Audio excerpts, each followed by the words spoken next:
ನಮಸ್ಕಾರ ಸ್ನೇಹಿತರೆ, Padmashri life style YouTube ಚಾನಲ್ಗೆ ಸ್ವಾಗತ.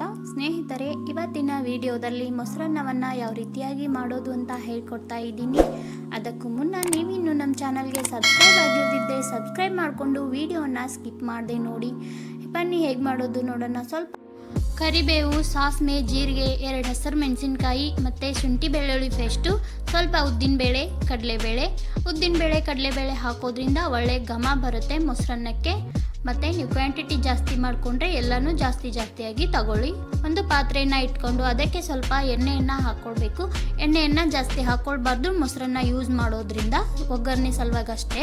ಆಮೇಲೆ ಸಾಸಿವೆ, ಜೀರಿಗೆ, ಉದ್ದಿನಬೇಳೆ ಮತ್ತು ಕಡಲೆಬೇಳೆಯನ್ನು ಎಲ್ಲವನ್ನು ಹಾಕ್ಕೊಂಡು ಚೆನ್ನಾಗಿ ಗೋಲ್ಡನ್ ಕಲರ್ ಬರೋವರೆಗೂ ಫ್ರೈ ಮಾಡಬೇಕು. ಫ್ಲೇಮನ್ನು ಸ್ವಲ್ಪ ಕಡಿಮೆಯಾಗೆ ಇಟ್ಕೊಂಡೇ ಮಾಡಬೇಕು, ಇಲ್ಲಾಂದರೆ ಸೀದೋಗುತ್ತೆ. ಅದಕ್ಕೋಸ್ಕರ ನೋಡಿ, ಈಗ ಶುಂಠಿ ಬೆಳ್ಳುಳ್ಳಿ ಪೇಸ್ಟನ್ನು ಸಹ ಇದರಲ್ಲಿ ಸೇರಿಸ್ಕೊಂಡು ಸ್ವಲ್ಪ ಮಿಕ್ಸ್ ಮಾಡಿಕೊಂಡು ಆಮೇಲೆ ಕರಿಬೇವು ಮತ್ತು ಮೆಣಸಿನ್ಕಾಯನ್ನು ಹಾಕ್ಕೊಳ್ಬೇಕು.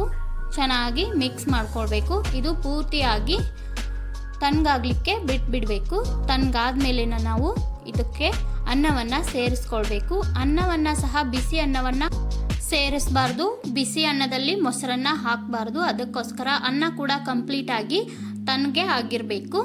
ನೋಡಿ, ಈಗ ಒಗ್ಗರಣೆಯಲ್ಲಿ ಅನ್ನವನ್ನು ಮಿಕ್ಸ್ ಮಾಡ್ಕೊಳ್ಬೇಕು. ಕೊತ್ತಂಬರಿ ಸೊಪ್ಪಿದ್ರೆ ಸಹ ಹಾಕ್ಕೊಳ್ಬಹುದು, ನಾನಿಲ್ಲಿ ಸೇರಿಸಿಲ್ಲ. ಈಗ ಇದನ್ನು ಚೆನ್ನಾಗಿ ಮಿಕ್ಸ್ ಮಾಡಿಕೊಂಡು ಇದಕ್ಕೆ ಇನ್ನೂ ಸ್ವಲ್ಪ ಉಪ್ಪನ್ನು ಸೇರಿಸ್ಕೊಳ್ಬೇಕು. ಮೊದಲೇ ಉಪ್ಪು ಅನ್ನಕ್ಕೆ ಹಾಕಿರ್ತೀವಿ, ಆದರೆ ಮೊಸರನ್ನ ಹಾಕೋದ್ರಿಂದ ಸ್ವಲ್ಪ ಉಪ್ಪು ಕಡಿಮೆ ಆಗುತ್ತೆ. ಅದಕ್ಕೋಸ್ಕರ ಈಗ 1 ಬೌಲ್ ಆಗುವಷ್ಟು ಮೊಸರನ್ನ ಇದರಲ್ಲಿ ಸೇರಿಸ್ತಾ ಇದ್ದೀವಿ. ನಿಮಗೆ ಸ್ವಲ್ಪ ಕನ್ಸಿಸ್ಟೆನ್ಸಿ ತೆಳುವಾಗಬೇಕಂದ್ರೆ ನೀವು ಜಾಸ್ತಿ ಮೊಸರನ್ನು ಸಹ ಹಾಕ್ಕೊಳ್ಬಹುದು. ನೋಡಿ, ಈ ಥರ ಚೆನ್ನಾಗಿ ಮಿಕ್ಸ್ ಮಾಡ್ಕೊಳ್ಳಿ. ತುಂಬಾ ಚೆನ್ನಾಗಿರುತ್ತೆ ರೆಸಿಪಿ. ಈರುಳ್ಳಿ ಇಷ್ಟಪಡೋರಾದರೆ ಈರುಳ್ಳಿನ ಸಹ ಹಾಕ್ಕೊಳ್ಬಹುದು, ಆದರೆ ಈರುಳ್ಳಿಯನ್ನು ಹಾಕ್ಕೊಂಡ್ರೆ ಇದನ್ನು ತುಂಬ ಹೊತ್ತು ಇಡಬಾರ್ದು. ಅದಕ್ಕೋಸ್ಕರ ನಾವು ಈರುಳ್ಳಿಯನ್ನು ಸೇರಿಸ್ಕೊಳ್ತಾ ಇಲ್ಲ.